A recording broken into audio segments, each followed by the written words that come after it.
നമസ്കാരം. ലേറ്റ് എഡിഷനിലേക്ക് സ്വാഗതം. ഞാൻ അമൃത പടിക്കാൽ. നോക്കാം വാർത്തകൾ വിശദമായി. പ്രധാനമന്ത്രിക്കെതിരായ കോൺഗ്രസ് അധ്യക്ഷൻ മല്ലികാർജ്ജുൻ ഖർഗെയുടെ പ്രസ്താവനയ്ക്ക് പിന്നാലെ തെരഞ്ഞെടുപ്പ് കമ്മീഷൻ അയച്ച നോട്ടീസിന് മറുപടി നൽകി കോൺഗ്രസ്. മറുപടി നൽകാൻ വെറും 24 മണിക്കൂർ മാത്രം അനുവദിച്ചത് സ്വാഭാവിക നീതിയുടെ ലംഘനമാണ്. വ്യക്തമായ മറുപടി സമർപ്പിക്കാൻ ഒരാഴ്ച കൂടി സമയം ആവശ്യമെന്ന് കോൺഗ്രസ്. ബിജെപി നേതാക്കളുടെ ചട്ടലംഘനങ്ങൾ കമ്മീഷൻ കണ്ടില്ലെന്ന് നടിച്ചെന്നും കോൺഗ്രസ് കുറ്റപ്പെടുത്തി. PR അരവിന്ദ് ഡൽഹിയിൽ നിന്ന് വിവരങ്ങൾ നൽകാനായി ചേരുന്നുണ്ട്. അരവിന്ദ്, എന്ത് മറുപടിയാണ് നിലവിലിപ്പോൾ കമ്മീഷന് കോൺഗ്രസ് നൽകിയിരിക്കുന്നത്? അമൃത, പ്രധാനമന്ത്രിക്കെതിരായ കോൺഗ്രസ് അധ്യക്ഷന്റെ പ്രസ്താവനയിൽ തെരഞ്ഞെടുപ്പ് കമ്മീഷൻ നോട്ടീസ് അയച്ചിരുന്നു. ഈ നോട്ടീസിൽ ഇപ്പോൾ കോൺഗ്രസ് ഒരു മറുപടി നൽകിയിരിക്കുകയാണ്. എന്തായാലും വലിയ വിമർശനമാണ് ഈ മറുപടിയിൽ കോൺഗ്രസ് ചൂണ്ടിക്കാണിക്കുന്നത്. അതായത് ഈ നോട്ടീസ് നൽകിയത് വളരെയധികം തിടുക്കത്തിലാണ്. മറുപടി നൽകാൻ അനുവദിച്ചത് വെറും 24 മണിക്കൂർ മാത്രമാണ്. ഇത് സ്വാഭാവിക നീതിയുടെ ലംഘനമെന്നതാണ് കോൺഗ്രസ് ഇപ്പോൾ ഈ കത്തിൽ ചൂണ്ടിക്കാണിച്ചിരിക്കുന്നത്. വിശദമായ മറുപടി നൽകാൻ ഒരാഴ്ചത്തെ സമയം ആവശ്യമാണ്. ഒരാഴ്ചയ്ക്കുള്ളിൽ തന്നെ വിശദമായ മറുപടി നൽകുമെന്നും കോൺഗ്രസ് വ്യക്തമാക്കിയിട്ടുണ്ട്. ഇതുകൂടാതെ ഈ പ്രസ്താവനയുമായി ബന്ധപ്പെട്ട് ചില വ്യക്തത വരുത്തുന്നതും കോൺഗ്രസ് നടത്തി. കാരണം നേരത്തെ തന്നെ ഈ പ്രസ്താവന നടത്തിയതിന് പിന്നാലെ കോൺഗ്രസ് അധ്യക്ഷൻ ഈ പ്രസ്താവന വ്യക്തമാക്കിയിരുന്നു. കാരണം നരേന്ദ്രമോദി ഒരു തീവ്രവാദിയെ എന്ന് താൻ പറഞ്ഞിട്ടില്ല. മറിച്ച് ഇത്തരത്തിൽ അന്വേഷണ ഏജൻസികളെ ഉപയോഗിച്ചുകൊണ്ട് രാഷ്ട്രീയ നേതാക്കളെ ഭീഷണിപ്പെടുത്തുകയാണ് നരേന്ദ്രമോദി ചെയ്യുന്നതെന്നാണ് ഖാർഗെ അടക്കം ചൂണ്ടിക്കാണിച്ചിരുന്നത്. പക്ഷേ ഇത്തരത്തിലൊരു ചിന്ത പോലും ഇല്ലാതെ ഒരു നോട്ടീസ് അയക്കുന്നതാണ് തെരഞ്ഞെടുപ്പ് കമ്മീഷൻ നടത്തിയതടക്കമുള്ള ആരോപണങ്ങൾ കോൺഗ്രസ് ഈ മറുപടിയിൽ ചൂണ്ടിക്കാണിക്കുന്നു. ഇതുകൂടാതെ തന്നെ പ്രധാനമന്ത്രിക്കെതിരെയും ആഭ്യന്തരമന്ത്രിക്കെതിരെയും പ്രതിപക്ഷ പാർട്ടികൾ നിരവധി പരാതികൾ നൽകി. അതിലൊന്നും യാതൊരുവിധ നടപടികളും സ്വീകരിക്കുന്നതിൽ അടക്കമുള്ള വിമർശനങ്ങളും ഇപ്പോൾ ഈ മറുപടിയിൽ ഇപ്പോൾ കോൺഗ്രസ് വ്യക്തമാക്കിയിരിക്കുകയാണ്. ഇതുകൂടാതെ തന്നെ നടപടിയെടുക്കും. ഇത്തരത്തിൽ 24 മണിക്കൂറിനുള്ളിൽ ഒരു മറുപടി നൽകി ആ മറുപടി തൃപ്തികരമല്ലെങ്കിൽ കോൺഗ്രസ് അധ്യക്ഷനെതിരെ മറുപടി എടുക്കുമെന്ന് തെരഞ്ഞെടുപ്പ് കമ്മീഷൻ വ്യക്തമാക്കിയിരുന്നു. ഇത്തരം ഭീഷണിയെ ശക്തമായി തന്നെ എതിർക്കുന്നുവെന്നും ഇപ്പോൾ കോൺഗ്രസ് ഈ മറുപടിയിൽ വ്യക്തമാക്കുകയാണ്. കോൺഗ്രസിന് വേണ്ടി ജനറൽ സെക്രട്ടറി ജയറാം രമേശാണ് തെരഞ്ഞെടുപ്പ് കമ്മീഷന് മറുപടി നൽകിയിരിക്കുന്നത്. എന്തായാലും തെരഞ്ഞെടുപ്പ് കമ്മീഷൻ ഇത് സ്വീകരിക്കുമോ അല്ലെങ്കിൽ ഇത് തള്ളി കോൺഗ്രസ് ഖാർഗെക്കെതിരെ എന്തെങ്കിലും തരത്തിലുള്ള നടപടികൾ എടുക്കുമോ എന്നതാണ് ഇനി നോക്കിക്കാണേണ്ടത്. തൃപ്തികരമല്ലെങ്കിൽ നടപടികളിലേക്ക് കടക്കുമെന്ന് തെരഞ്ഞെടുപ്പ് കമ്മീഷൻ വ്യക്തമാക്കുന്നതിനും വലിയ വിമർശനങ്ങൾ ഉന്നയിച്ചുകൊണ്ടാണ് ഇപ്പോൾ മല്ലികാർജ്ജുൻ ഖാർഗെയെ ഇത്തരത്തിൽ പിന്തുണച്ചുകൊണ്ട് കോൺഗ്രസ് മറുപടി നൽകിയിരിക്കുന്നത്. അമൃത, വിവരങ്ങളാണ് PR അരവിന്ദ് നൽകിയത്. കാസർഗോഡ് കേന്ദ്ര സർവകലാശാലയിൽ വിദ്യാർത്ഥി പ്രതിഷേധം. മെസ്സിൽ നിലവാരം കുറഞ്ഞ ഭക്ഷണം നൽകുന്നു എന്നാരോപിച്ചാണ് പ്രതിഷേധം. സർവകലാശാല കവാടം വിദ്യാർത്ഥികൾ ഉപരോധിക്കുന്നു.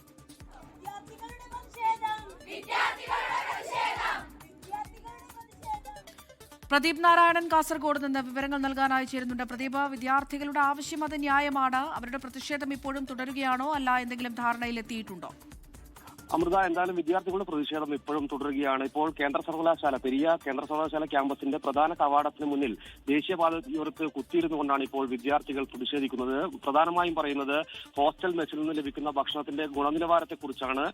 ഗുണനിലവാരം കുറഞ്ഞ ഭക്ഷണം നൽകുന്നു, ഇത് ആരോഗ്യ പ്രശ്നങ്ങൾക്ക് കാരണമാകുന്നു. നിരന്തരം പരാതി ഉന്നയിച്ചിട്ടും അത് പരിഹരിക്കാൻ ബന്ധപ്പെട്ട അധികാരികൾ തയ്യാറായിട്ടില്ല എന്നാണ് വിദ്യാർത്ഥികൾ പ്രധാനമായും ഉന്നയിക്കുന്ന പരാതി.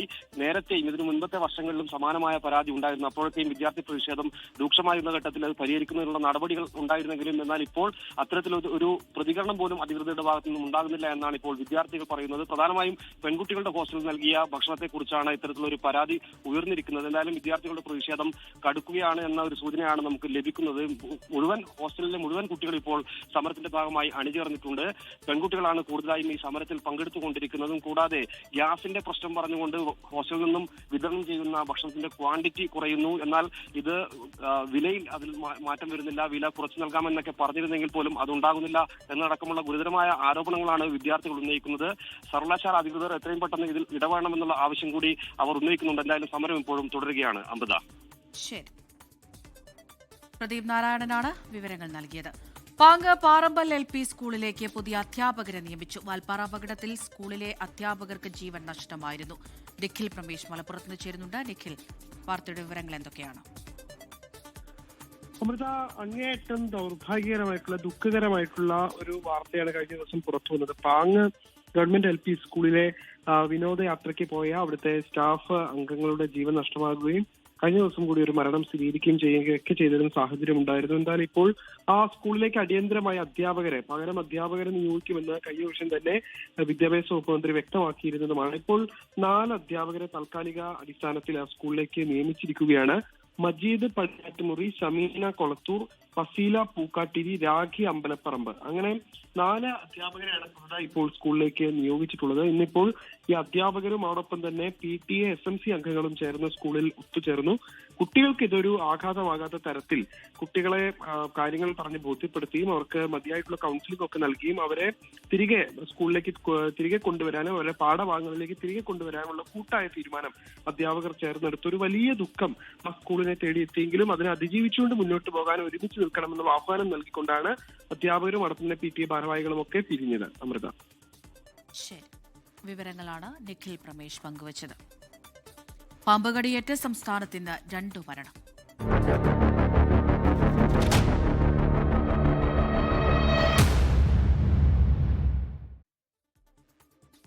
സംസ്ഥാനത്ത് വീണ്ടും പാമ്പുകടിയേറ്റ് മരണം. കായംകുളം സ്വദേശി സലീനയാണ് പാമ്പുകടിയേറ്റ് മരിച്ചത്. തൃശൂരിൽ പാമ്പുകടിയേറ്റ് കുട്ടി മരിച്ച വീട്ടിൽ ഇന്ന് വീണ്ടും പാമ്പിനെ കണ്ടെത്തി. താപനില ഉയരുന്ന സാഹചര്യത്തിൽ അതീവ ജാഗ്രതാ നിർദ്ദേശം നൽകി ദുരന്ത നിവാരണ അതോറിറ്റി. ആലപ്പുഴ കായംകുളത്താണ് യുവതി പാമ്പുകടിയേറ്റ് മരിച്ചത്. ഇതോടെ സംസ്ഥാനത്ത് പാമ്പുകടിയേറ്റ് മരിക്കുന്നവരുടെ എണ്ണം 4 ചേരാവള്ളി സ്വദേശിയായ സെലീനയ്ക്ക് കല്യാണ ചടങ്ങിൽ പങ്കെടുത്തു മടങ്ങും വഴി ബന്ധുവീട്ടിൽ നിന്നാണ് പാമ്പിന്റെ കടിയേറ്റത്. കായംകുളം താലൂക്ക് ആശുപത്രിയിൽ എത്തിച്ചെങ്കിലും ജീവൻ രക്ഷിക്കാനായില്ല. തിരുവനന്തപുരം വർക്കലയിലും വേങ്ങരയിലും 2 പേർക്ക് പാമ്പ് കടിയേറ്റു. വർക്കലയിൽ ആശാവർക്കറായ ഷംനയ്ക്ക് വീടിന്റെ അടുക്കള ഭാഗത്തു നിന്നാണ് പാമ്പ് കടിയേറ്റത്. ഇഴഞ്ഞുവന്ന മൂർഖൻ പാമ്പിനെ അബദ്ധത്തിൽ ചവിട്ടുകയായിരുന്നു. പോത്തൻകോട് വേങ്ങരയിൽ 18 വയസ്സുകാരിയായ ദുർഗയ്ക്കാണ് പാമ്പിന്റെ കടിയേറ്റത്. ആളൊഴിഞ്ഞ പറമ്പിൽ നിന്നാണ് പാമ്പിന്റെ കടിയേറ്റത് എന്നാണ് വിവരം. ഇരുവരുടെയും ആരോഗ്യനില തൃപ്തികരമെന്നാണ് ആശുപത്രി അധികൃതർ അറിയിക്കുന്നത്. അതേസമയം പാമ്പുകടിയേറ്റ് 8 വയസ്സുകാരൻ മരിച്ച തൃശൂർ കോടാലിയിലെ വീട്ടിൽ നിന്ന് വീണ്ടും പാമ്പിനെ കണ്ടെത്തി. 4ാമത്തെ പാമ്പിനെയാണ് കുട്ടിയുടെ വീട്ടിൽ നിന്നും മരണശേഷം കണ്ടെത്തുന്നത്. പാമ്പുകടിയുമായി ബന്ധപ്പെട്ട ആശങ്ക നിലനിൽക്കുന്ന സാഹചര്യത്തിൽ അതീവ ജാഗ്രതാ നിർദ്ദേശം നൽകുകയാണ് സംസ്ഥാന സർക്കാർ. പ്രതിസന്ധി ഘട്ടത്തെ പ്രതിരോധിക്കാൻ വനംവകുപ്പ് സർവ്വസജ്ജമെന്ന് മുഖ്യമന്ത്രി പിണറായി വിജയൻ അറിയിച്ചു.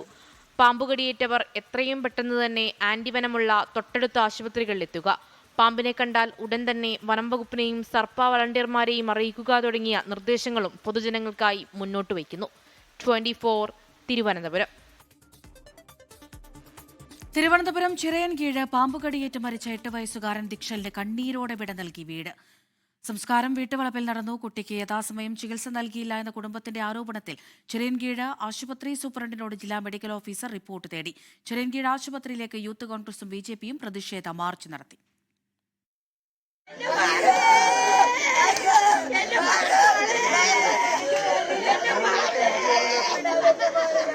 ദിക്ഷലിന്റെ ചേതനയറ്റ ശരീരം വീട്ടുമുറ്റത്തെത്തിയപ്പോൾ അതിവൈകാരിക രംഗങ്ങൾക്കാണ് സാക്ഷ്യം വഹിച്ചത്.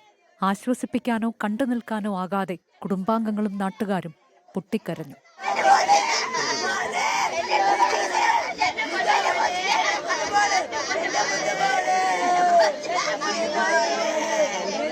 തൃശൂരിൽ വീട്ടിൽ ഉറങ്ങാൻ കിടന്ന സഹോദരങ്ങൾക്ക് പാമ്പുകടി ഏൽക്കുകയും 8 വയസ്സുകാരന് ജീവൻ നഷ്ടമാവുകയും ചെയ്തതിന്റെ ഞെട്ടൽ വിട്ടുമാറുന്നതിന് മുൻപാണ് ദിക്ഷലിന്റെ മരണവാർത്ത കേരളം കേട്ടത്.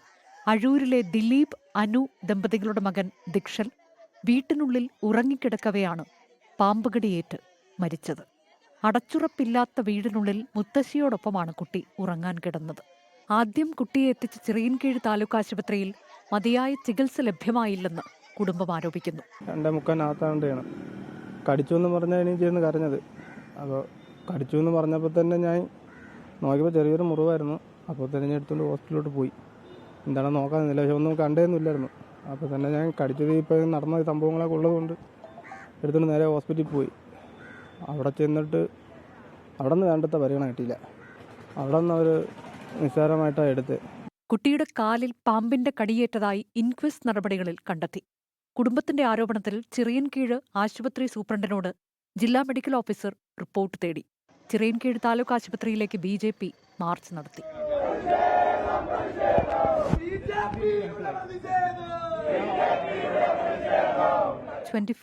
തിരുവനന്തപുരം. കനത്ത ചൂടിൽ ചുട്ടുപൊള്ളി കേരളം.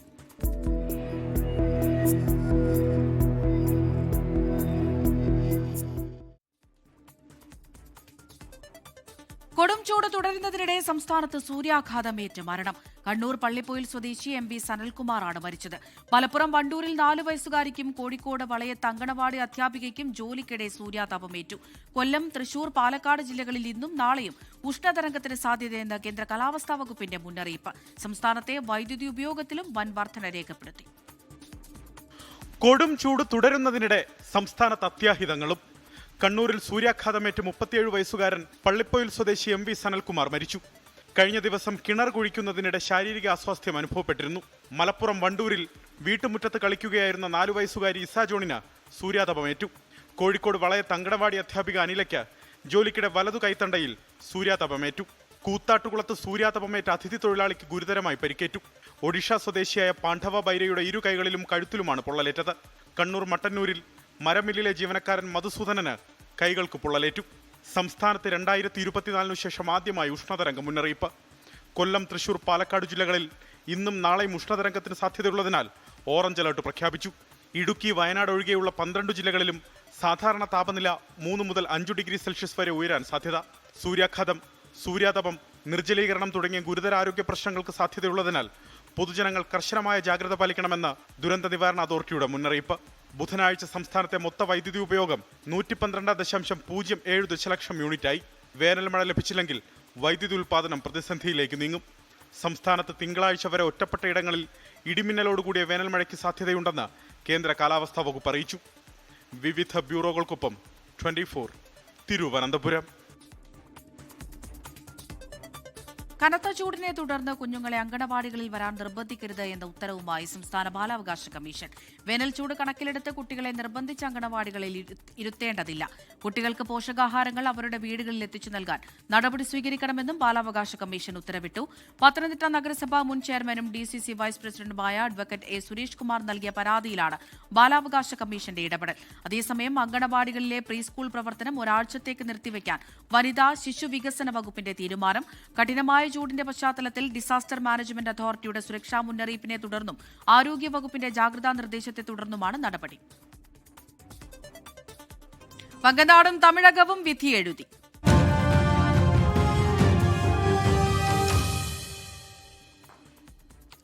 തമിഴ്നാട് നിയമസഭാ തെരഞ്ഞെടുപ്പിൽ ചരിത്ര പോളിംഗ്. വൈകിട്ട് 6 മണി വരെ 85.13% പോളിംഗ് രേഖപ്പെടുത്തി.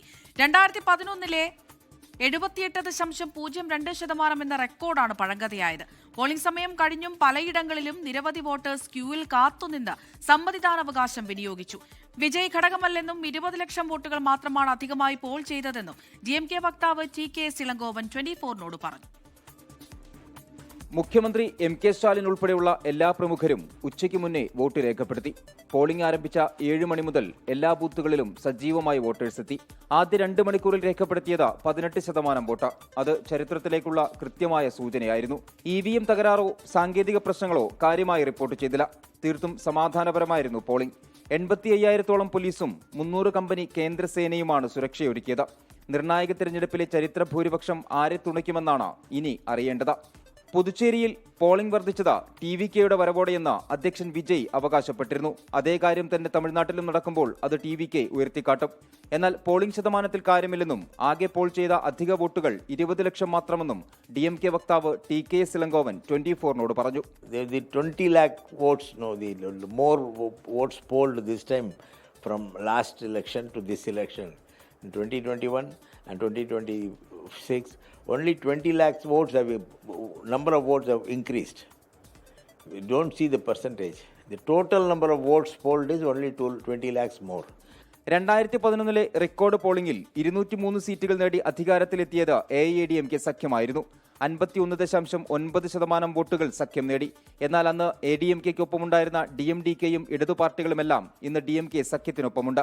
22 പാർട്ടികളുടെ വിശാല സഖ്യം, അതാണ് DMKയുടെ ആത്മവിശ്വാസം.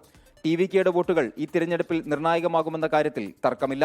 ജനാധിപത്യത്തിന്റെ മഹോത്സവം, അത് ചരിത്രം കുറിക്കുകയാണ് ഇക്കുറി തമിഴ്നാട്ടിൽ. ഇതുവരെ ഇല്ലാത്ത വിധത്തിലുള്ള പോളിംഗ് ആണ് തമിഴ്നാട് ഇന്ന് രേഖപ്പെടുത്തിയത്. ചെന്നൈയിലെ സ്റ്റെല്ല മേരീസ് കോളേജിൽ നിന്ന് ശ്രീകാന്ത് ഗൗരീശപട്ടത്തിനൊപ്പം മനേഷ് മൂർത്തി, 24.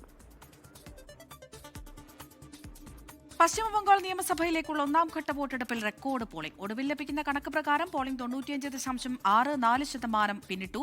ബംഗാളിന്റെ ചരിത്രത്തിൽ ഏറ്റവും ഉയർന്ന പോളിംഗാണിത്. മുർഷിദാബാദ് അടക്കം ചിലയിടങ്ങളിൽ അക്രമ സംഭവങ്ങളും റിപ്പോർട്ട് ചെയ്തു.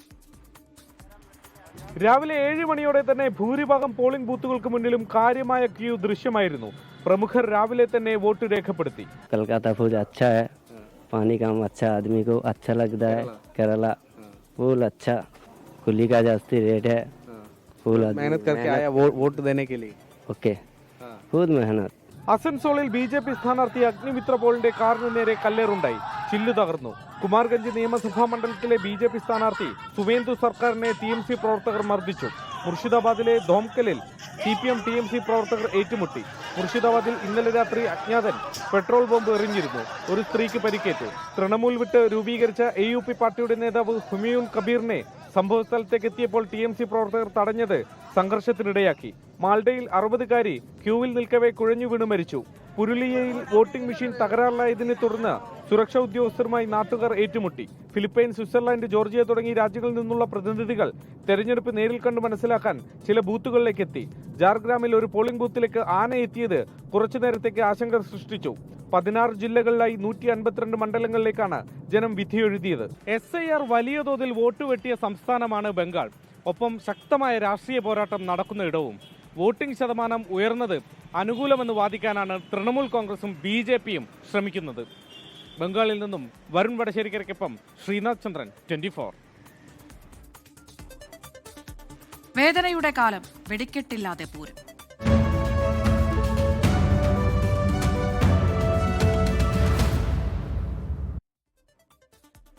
മുണ്ടത്തിക്കോട് ദുരന്തത്തിന്റെ പശ്ചാത്തലത്തിൽ തൃശൂർ പൂരം വെടിക്കെട്ടില്ലാതെ നടത്തും. കുടമാറ്റം 15 മിനിറ്റായി ചുരുക്കി. മേളവും മാനയും ഒഴിവാക്കാതെ ആചാരപരമായി പൂരം നടത്തുമെന്ന് ദേവസ്വങ്ങൾ അറിയിച്ചു.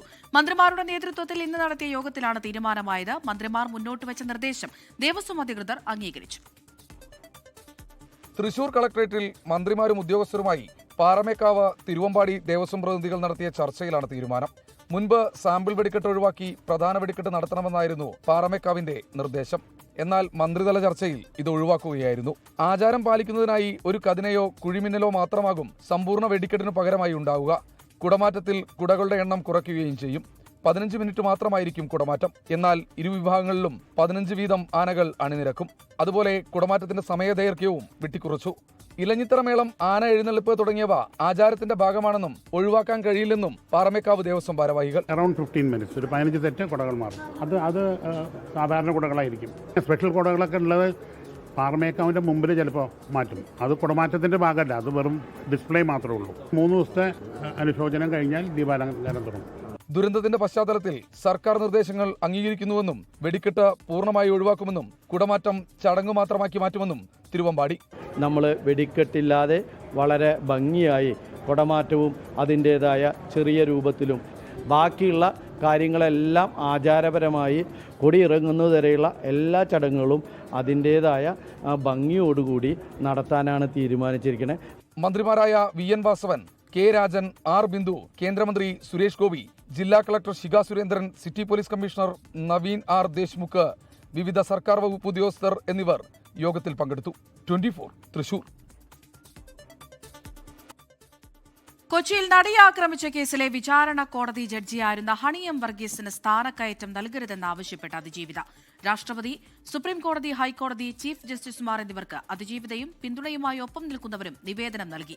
കഴിഞ്ഞ മാസമാണ് ഹണി എം വർഗീസ് ഉൾപ്പെടെയുള്ള 5 ജില്ലാ പ്രിൻസിപ്പൽ ജഡ്ജിമാർക്ക് സ്ഥാനക്കയറ്റം നൽകാൻ ഹൈക്കോടതി കൊളീജിയം തീരുമാനമെടുത്തത്. കേസിലെ നിർണായക തെളിവായ ദൃശ്യങ്ങളടങ്ങിയ മെമ്മറി കാർഡ് നിയമവിരുദ്ധമായി പരിശോധിച്ച സംഭവത്തിൽ ഹണി എം വർഗീസിനും പങ്കുണ്ടെന്നാണ് പ്രധാന ആക്ഷേപം. കലാ, സാംസ്കാരിക, സാമൂഹ്യ ജീവകാരുണ്യ പ്രവർത്തനങ്ങൾക്ക് നേതൃത്വം നൽകുന്നതിന് തൃപ്രയാർ കേന്ദ്രീകരിച്ച് പീപ്പിൾ ഫൗണ്ടേഷൻ രൂപീകരിച്ചു. രൂപീകരണ യോഗം ശിവൻ കണ്ണോളി ഉദ്ഘാടനം ചെയ്തു. അനിൽ പുളിക്കൽ അധ്യക്ഷത വഹിച്ച ചടങ്ങിൽ വിവിധ പ്രമുഖർ പങ്കെടുത്തു. ശിവൻ കണ്ണോളിയെ രക്ഷാധികാരിയായും സലീഷ് തണ്ടാശ്ശേരിയെ ചെയർമാനായും വർക്കിംഗ് ചെയർമാനായി RI സക്കറിയെയും ജനറൽ കൺവീനറായി അനിൽ പുളിക്കരെയും തെരഞ്ഞെടുത്തു. ലൈറ്റ് എഡിഷൻ പൂർണ്ണമാകുന്നു. നമസ്കാരം.